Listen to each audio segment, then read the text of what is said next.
Tai draugai, šį kartą parodysiu, kaip pasigaminti naminę itališką duoną focaccia pagal receptą, kurį naudojau dirbdamas Jamie Oliver restorane Londone. Į šiltą vandenį pilame medų, jogurtą bei mieles. Viską išmaišome ir paliekame aktyvuotis. Į dubenį pilame miltus, manus ir viską maišydami supilame mūsų mielių mišinį. Bei alyvuogių aliejų. Suminkitą tešlą uždengiame bei paliekame kilti.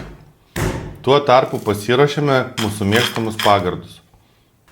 Ant bliekos papildomai pabarstome dar truputį manų. Dvigubai pakyla, kad liktų viduje kuo daugiau oro burbuliukų ir tešla liktų elastinga, ją reikia kuo mažiau minkyti.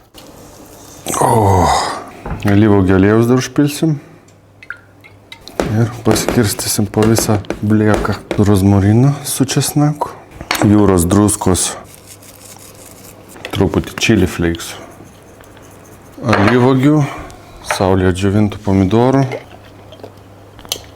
dar uždės truputį grūstų pipirų, vos.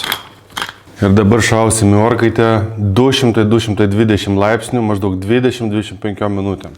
Mūsų karališka focaccia, kosminis laivas su kosminiais skoniais. Gal per pusę perpilsiu. Wow.